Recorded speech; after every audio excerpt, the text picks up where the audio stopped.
Olha para a pessoa que está ao seu lado.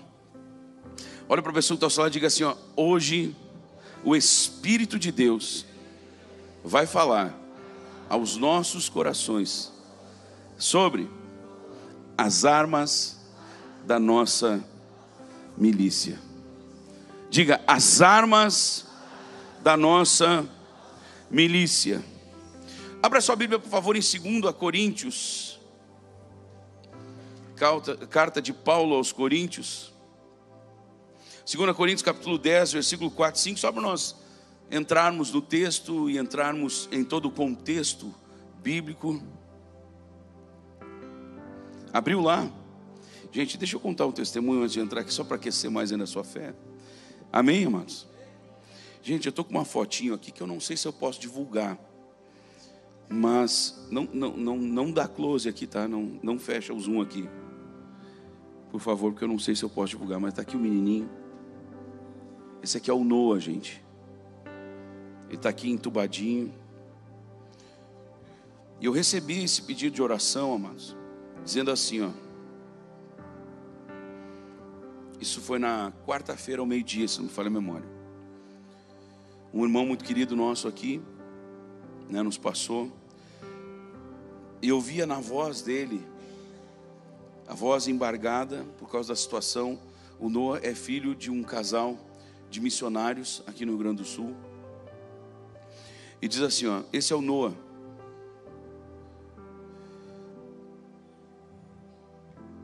Aqui diz 1,5 meses. Filho do Tiago. E pelo jeito é 1 mesinho e meio aqui. Filho, Jesus, não era para falar. Bom, enfim. E dá, né? Vamos lá, vamos adiante aqui. Ele está com algumas complicações pulmonares e respiratórias. Estado complicado de saúde. Ele está aguardando um leito para ir para a UTI no SUS. Enquanto não liberam essa UTI, o Noah está dentro de uma emergência de um hospital. Ele sem dinheiro, gerando uma despesa diária de R$ 1.500. Eu ouvi o áudio do pai. Falei o nome dele, né? Comentando que ele estava, o Noah, com acho que 80 e poucos batimentos cardíacos na noite anterior, que foi pedido. E de repente as complicações aumentaram e ele foi a 100 e tantos, 100 e quase todos, 200 e tantos batimentos, saturação explodindo tudo. E o bebê quase foi perdido. E a voz do pai, obviamente, embargando, segurando o choro, clamando por ajuda de oração. Então esse pedido chegou até nós, amados. E eu, inclusive, estou com o print aqui do que eu respondi. Disse assim, ouvindo: meu Deus, mas me colocando agora mesmo de joelhos. Muito obrigado por compartilhar comigo. Eu escrevi bem grande: vamos ver o milagre, sim. Só que nós tínhamos duas coisas aqui. Primeiro, tirar ele do privado para o SUS e, obviamente, ver o milagre na vida dele. Queridos, aquilo que era impossível, R$ 1.500 por dia. Queridos, eu não sei quantas horas ou minutos depois da nossa oração foi liberado a UTI para esse menino. Ele entrou na UTI do SUS e deixou da família contrair essa dívida ou essa despesa. E algumas horas depois, ele estava tão bem que tiraram ele da UTI e colocaram ele num quarto, porque Deus tocou o corpinho dele, amados. Trouxe saúde e vida para esse menino. Isso, manancial, aplauda, aplauda, aplauda, porque é para Jesus, é para Jesus, é para Jesus. Aleluia, aleluia.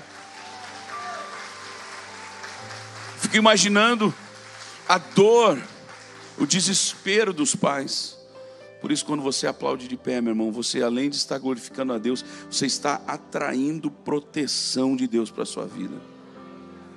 Amém, amados? Quem está feliz, diga amém. Olha para a pessoa que está ao seu lado, diga: as armas da nossa milícia. Diga: as armas da nossa milícia. Abriu a Bíblia lá, meu irmão? 2 Coríntios capítulo 10. Diz assim, versículo 4 e 5: porque as armas da nossa milícia, quando usa essa palavra milícia, está falando de algo na questão militar. Amém, amados? Ou seja, as armas de nossas guerras, as armas que nós, povo de Deus, temos para guerrear. Está bem claro isso? Diga amém. Porque as armas da nossa milícia não são carnais, e sim poderosas. Diga: poderosas. Não, de novo, poderosas. Essa palavra no grego, ela reporta a mesma palavra, mas recebereis poder. Dínamo. Essa palavra dínamo ou dínamos no grego é a palavra que originou a palavra dinamite. Só para você ter uma ideia de que tipo de poder nós estamos falando. Um poder que rebenta com as coisas, que estoura, que explode. É um poder que expande, que alarga, que aprofunda, que libera. As armas da nossa milícia não são carnais, porque tudo aquilo que é carnal, entenda, é passageiro, é fraco, é frágil, é temporário, se desgasta, é tendencioso. Você está me ouvindo? Diga amém. Mas sim poderosas em Deus. Diga: em Deus. Então nós temos que entender que esse poder não pode ser separado de Deus. Você está me ouvindo? Diga amém. Eu não consigo separar este poder que eu preciso para vencer as guerras que eu vou travar, que eu vou viver, que eu vou experimentar, que você vai experimentar. Essa semana eu postei um videozinho, meu irmão, dizendo que, né, como é que começava lá? Esqueça. Aqueles vídeos curtos. Esqueça, Deus não vai fazer isso por você. Como assim, profeta? Gente, Deus não vai nos livrar das lutas, Ele vai nos livrar nas lutas. Deus não vai nos livrar dos problemas, Ele vai nos livrar nos problemas. Deus permite para que nós venhamos a ser fortalecidos, para nós nos fortalecermos, irmãos, para nós crescermos, para nós amadurecermos. Você está ouvindo essa palavra? Diga amém. Mas sim poderosos em Deus para destruir fortalezas. Que tipo de fortaleza? A gente já pensa uma construção, né, com uma torre de vigia. Mas fortaleza, pegando de novo no original, nós vamos entender que a Bíblia está falando sobre algo ou alguma coisa em que a pessoa confia, onde ela faz desta coisa a sua fortaleza. Dali ela tira a sua força. Você está entendendo? Sim ou não? Só que quando fala fortalezas, essa raiz, ela trata de argumentos ou raciocínios lógicos, pelo qual um disputador esforça-se para fortificar a sua opinião. Ou seja, quando a Bíblia fala sobre essas fortalezas, está falando de fortalezas que muitas vezes nós temos na nossa mente. Você está entendendo? Vamos de novo então. As armas da nossa milícia não são carnais, mas poderosas em Deus para destruir o quê? Fortalezas. Então não são fortalezas do inimigo lá, são fortalezas do inimigo aqui.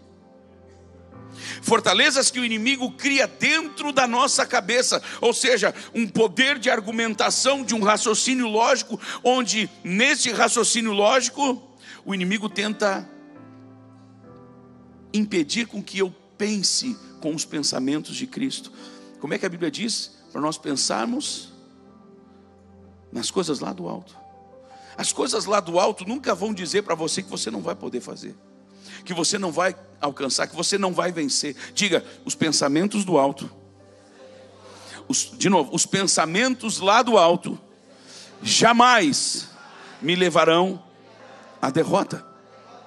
Você está entendendo isso? Então as fortalezas são essas coisas que a razão nos impede de aceitarmos. Não, mas olha só, esse menino Noah, de repente era uma coisa que deu de momento e ele só melhorou. Ele só melhorou, foi uma melhora natural. Ele saiu da UTI, mas afinal já estava... Não, queridos, ele quase morreu. Você está entendendo isso, meu irmão? Mas se eu trabalhar, obviamente eu vou prosperar. Quem disse? Se a pessoa não tem o favor de Deus, vou dizer de novo, se a pessoa não tem o favor de Deus, às vezes ela se mata trabalhando, mas não consegue usufruir do fruto do seu trabalho. Se não tiver o favor de Deus, amém, igreja? Então, por exemplo, nesse caso do testemunho da Dani, óbvio que ela saiu oferecendo, ela saiu para vender, ela saiu para fazer, ela fez a parte dela, mas o favor de Deus, alcançado através de uma manifestação da fé dela, foi o que abriu o milagre, foi o que abriu a porta para o milagre na vida dela. E ontem à noite, quando o pastor Mateus e a Janine nos contaram isso, eu olhei para a Dani e eu disse: Dani, tu tem que lembrar isso, e tu não pode te esquecer pro resto da tua vida. Sabe, para ela lembrar, não, mas teve um dia em que eu manifestei a minha fé, eu era ainda pequeno, eu era ainda criança, e eu experimentei do amor de Deus, eu experimentei do favor de Deus. Ou seja, nessa área o inimigo não vai conseguir construir uma fortaleza na vida dela, uma fortaleza na mente dela. Nós temos que destruir essas fortalezas, meu irmão. Mas como é que eu destruo? Com as armas da nossa milícia. Gente, eu não sei se vai dar tempo dessa palavra toda aqui para hoje de manhã, então talvez você tenha que voltar à noite. Amém? Que estratégia boa, Jesus. Obrigado, Pai inefável. Vamos lá, no texto. Rapidão eu falei aqui sobre fortaleza. Anulando nós sofismas. Queridos, parece muito coligado, muito junto com a questão das fortalezas. Mas agora já são sofismas, não são mais fortalezas, ou seja, muitas vezes são coisas externas que se opõem à nossa fé. Mais uma vez o raciocínio lógico, aí já entra às vezes até questões de coisas que nós ouvimos e nós vamos construindo sofisma. O que é um sofisma? É uma mentira disfarçada de verdade.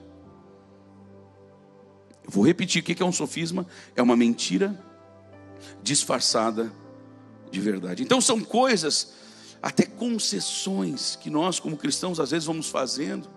Não, mas peraí, todo mundo faz. Não, mas peraí, todo mundo está, né? Não. Então nós vamos abrindo concessões e aquilo vai entrando, o inimigo vai fazendo com que na nossa mente aquilo aparentemente seja uma verdade, está tudo certo. Não, está todo mundo ficando, não tem problema, só uma ficada, só um beijinho, só uma coisa. E ali vai se construindo talvez uma fortaleza. Você está entendendo isso? Você está me entendendo? Diga amém. Então por isso, e até por causa da nossa questão do horário, sofisma, entenda, grave isso, uma mentira vestida de verdade, ou melhor, uma mentira disfarçada de uma verdade. Não, está tudo certo, não, é só brincadeirinha de criança, não tem problema ela estar rebolando desse jeito, não, é só criança. Aquilo está entrando, se enraizando na criança. Você está entendendo isso? Não, mas é só uma criança, não tem problema. Toda criança mente. Você está abrindo para a criança brincar com uma coisa que a Bíblia diz que o diabo é mentiroso e pai da mentira.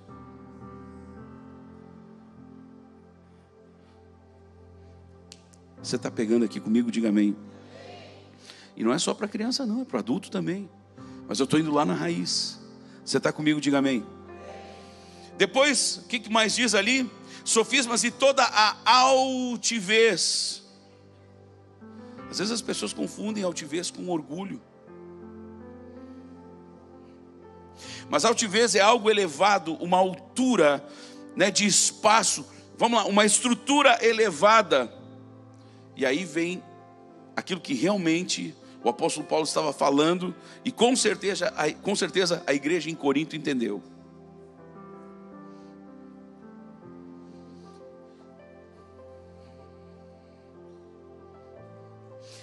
Quem já ouviu aquela expressão, só para a gente entender o que acontece, né, nesse tipo de situação aqui? Quem já ouviu aquela expressão, pá, o negócio lá estava sinistro, rapaz? Quem é que já ouviu essa expressão? Levanta a mão. Ó, 98% da igreja. Só que você pode dizer, usar essa expressão, pá, o troço estava sinistro. Tanto uma coisa que estava, pau, velho, cara, o troço estava sinistro, muito doido, 10, nota 10. Ou sinistro, cara, o troço estava sinistro, velho. O que vai mudar é a entonação da voz, que vai indicar para o ouvinte, para aquele que está captando aquela mensagem, para gerar nele um entendimento se o troço estava muito top ou se estava muito horrível. Então existem expressões que elas, fora do seu contexto, você não entende absolutamente nada.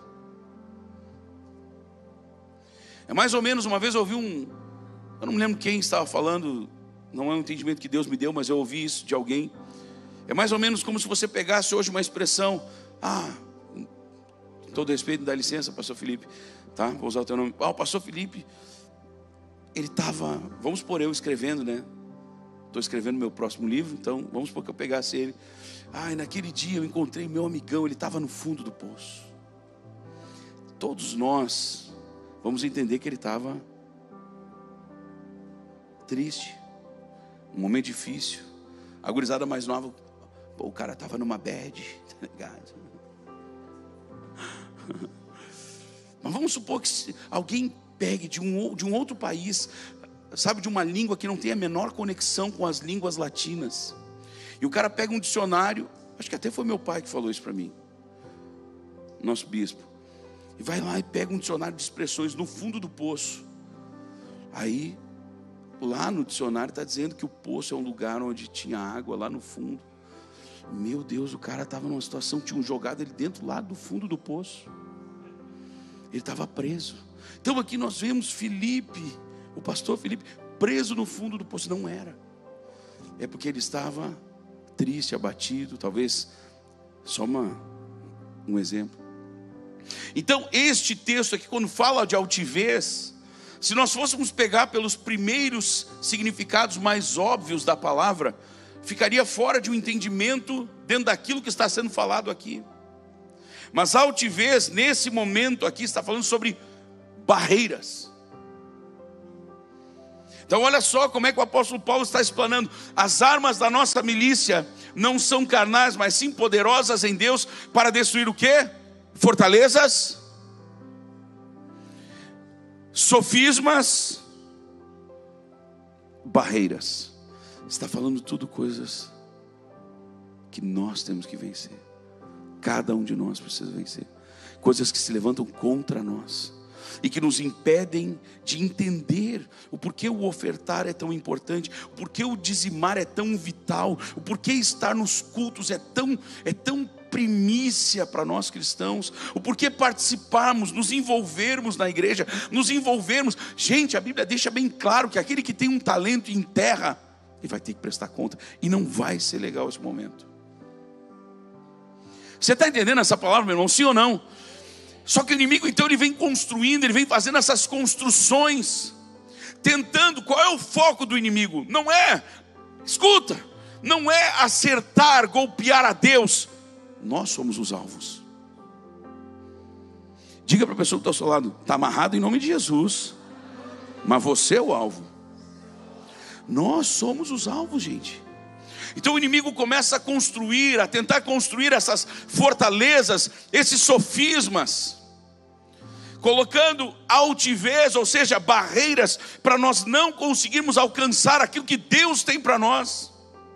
Você está me ouvindo? Diga amém. Eu estou tendo que dar um resumão aqui, gente. E quais seriam essas armas? As armas da nossa milícia. Se elas não são carnais, ou seja, queridos, com todo respeito, não é uma tática, não é uma questão técnica, não é um curso, não é uma estratégia. As armas da nossa milícia, elas não são carnais. Quando fala carnais, eu esqueci de falar, está falando de as armas da nossa milícia não são intelectuais. Por isso que o apóstolo Paulo disse: eu não vim a vocês com palavra persuasiva de sabedoria humana, mas em demonstração de espírito e de poder. Você está ouvindo essa palavra, meu irmão, sim ou não? Então quais são essas armas? A primeira de todas, eu poderia catalogar aqui, ou enumerá-las numa ordem, todas são extremamente importantes, mas eu gostaria de pontuar isso como talvez a mais importante. E eu vou apontar por quê. Primeira dessas armas, a palavra. Por que a palavra? No princípio era a palavra. No princípio era o verbo. E sem o verbo, sem a palavra, nada do que foi feito teria sido feito. Ou, como diz o texto no seu original, né, na sua forma escrita original, nada do que foi feito se fez. Ou seja, nada teria sido feito se não fosse a palavra. Se não fosse a palavra. Por isso eu coloco como primeiro, a primeira arma da nossa milícia: conhecermos a palavra, termos comunhão com a palavra, tanto a pregação da palavra como o devocional na palavra.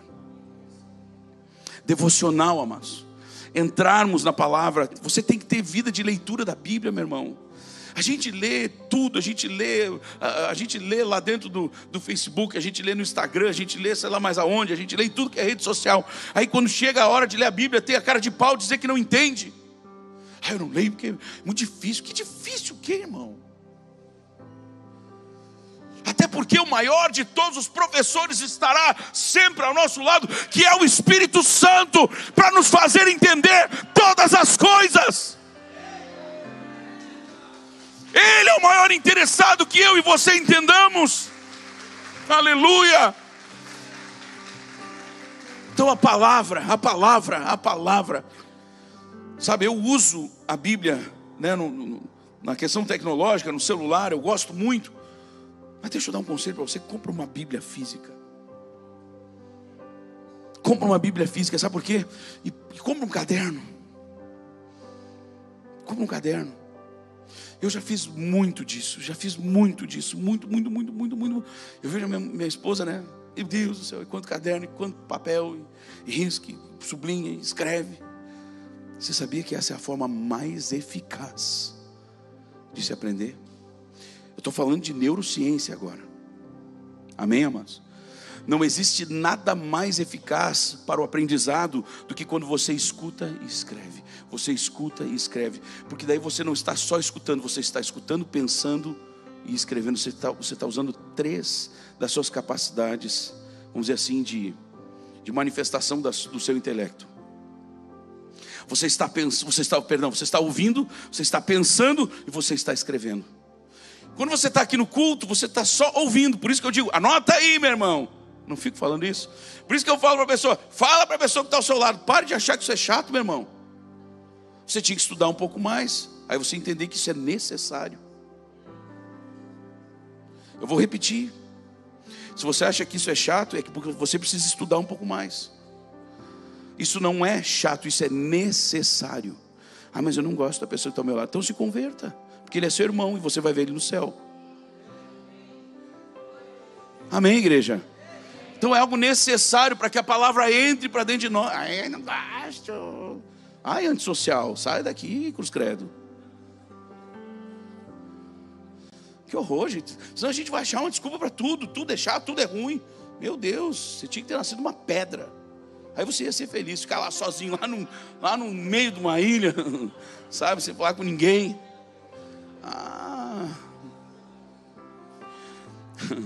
Segunda arma, pena que não dá para falar mais, mano. Segunda arma, a oração, queridos. Querido, crente que não ora não sobrevive. Olha para a pessoa que está ao seu lado e fala assim, ó: crente que não ora não sobrevive. Vamos de novo: crente que não ora não sobrevive. Não sobrevive, amado. Porque, como é que é? Oração é alimento. Meu Deus. Orar, amados. Orar como? Profeta, eu não sei orar. Não sabe orar porque não ora. Porque quem quer orar, o Espírito Santo ensina. Ah, mas eu não sei, às vezes eu chego lá, profeta, eu me ajoelho lá, e eu só consigo, ai Jesus. A Bíblia diz que Ele vai interceder por você até com gemidos inexprimíveis. Até o seu ai Jesus, Deus está fazendo a ação completa. Se você chegar lá na hora de orar e só... Quem é que já não orou assim, né? Hein? Quem é que já orou assim? Vamos lá. Eu nunca, gente, sou muito macho, né? Meu Deus, quem é que já orou assim? Todo mundo. E nesse seu gemido, ali o Espírito Santo dizendo para o Pai, meu Deus, coisa linda isso. Jesus do nosso lado, nos pegando no colo, você ali, só isso que você consegue falar. Jesus, eu estou todo arrepiado aqui, irmão. Jesus te abraçando. E o Espírito Santo falando assim, Pai, ele está triste porque ele não conseguiu isso, ele tá decepcionado porque ele errou com aquilo, ele não conseguiu aquele outro, então Pai, toca nele agora, Pai. O Espírito Santo, ele está triste porque a esposa isso, ele está triste porque o marido aqui, ela está triste porque o marido aquilo. Os pais estão decepcionados porque o filho teve todas as oportunidades e não fez, e não foi, e não tentou. Consola ele, Pai. Aí o Pai disse, tá bom, Espírito Santo, consola ele, toca ele agora. Aí daquele choro eu quero, amém, Senhor, eu sei que o Senhor vai fazer. Você está entendendo isso? Oração. As armas da nossa milícia. Outra arma, querido, o jejum. Eita. Jejum, além de lhe fortalecer espiritualmente. Minha esposa ainda estava falando comigo ontem, enquanto eu comia. Não, nós comíamos sobre o jejum. Queridos, a mídia não quer que você jejue. Alguém vai dizer, como assim, profeta? Como assim, pastor? A mídia não quer. Gente, porque a mídia e as grandes corporações, só se você ainda não acordou, mas elas trabalham juntos. Sabia disso? Quanto mais saudável você for, menos dinheiro você gera. Eu vou repetir. Quanto mais saudável você for, menos dinheiro você gera. Para outros, né? Você está entendendo isso? Gente, o jejum, quando você entra em jejuns, claro, jejuns um pouquinho mais alongados, existe uma recuperação física tão extraordinária. Existe um processo de rejuvenescimento que acontece quando você jejua. Então não é só uma questão espiritual, amados. Processos inflamatórios que às vezes as pessoas têm no corpo, eles são destruídos pelo processo do jejum. Irmãos, até células que estão tomadas por câncer, elas são as células ruins do corpo. Quando você entra em jejum mais alongado, as células boas destroem, para não dizer que talvez até se alimentem das células que estão ruins. Então, a grande mídia não quer que você saiba disso. Você está me ouvindo? Diga amém, meu irmão. Fora que Jesus sempre apregoou o jejum. Você está me ouvindo? Diga amém. Quem é que disse isso? Onde é que Jesus, na verdade, ele não disse vocês têm que jejuar. Na verdade, eu entendo que Jesus nunca cogitou o fato de nós cristãos não jejuarmos. Por isso que ele disse assim, e vós, quando jejuardes? Sabe, você entende isso? Ele não disse assim, vocês têm que jejuar. Ele disse, e vós, quando jejuardes? Ou seja, esse hábito do jejum. Olha para mim e diga assim, olha para você que está ao seu lado e diga assim, hábito. Diga, jejum deve ser um hábito nas nossas vidas. Aí alguém vai dizer, não, mas olha só, profeta, eu estou num processo, eu estou fazendo academia e tal, daí vai interromper, vai dar... Não vai. Não vai. Porque o jejum trata de coisas sobrenaturais. E se vai trazer o sobrenatural de Deus para você nestas áreas, eu lhe digo em nome de Jesus, vai trazer em todas as áreas. Amém, igreja? Queridos, a adoração, eu preciso correr. A adoração, amados, só um texto para a gente lembrar, até já vou chamar todo o Ministério de Louvor, para a gente já embalar aqui juntos, por causa do horário que voou. adoração. Quem é que lembra quando Paulo e Silas, eu não vou repetir toda aquela história, se bem que dá uma vontade, né? De que Paulo e Silas haviam sido açoitados porque estavam fazendo a obra de Deus. Eles libertaram uma moça, não é verdade, igreja?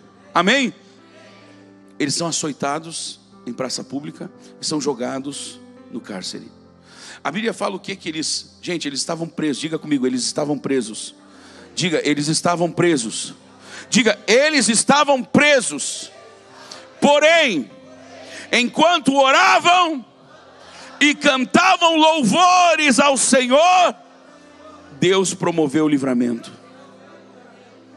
Queridos, eles foram libertos, eles foram libertos, eles foram libertos, eles foram libertos, porque eles estavam orando e cantando louvores ao Senhor. Eles estavam adorando ao Senhor. Eles estavam adorando ao Senhor, amado. Adoração, olha para a pessoa, pena gente, o tempo está com... Você vai ter que voltar de noite, irmão. Isso não é um castigo, isso é um privilégio. Olha para a pessoa que está lá e diga assim: meu Deus, que privilégio. Tem culto de noite de novo. Não, fala com uma vontade. Diga assim: oh, meu Deus, como você é privilegiado. Você tem, fala aí, ó, você tem o direito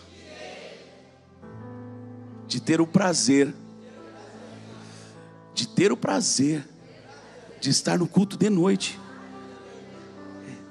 Esteja aqui. Amém, amados? Falei isso, a irmã já saiu correndo lá para ir embora. Não, estou brincando. Eu vi que ela teve que atender algo ligeiro. Adoração, amados. Quando nós adoramos, pode baixar a luz. Quando nós adoramos, amados, a presença de Deus invade o ambiente onde estamos.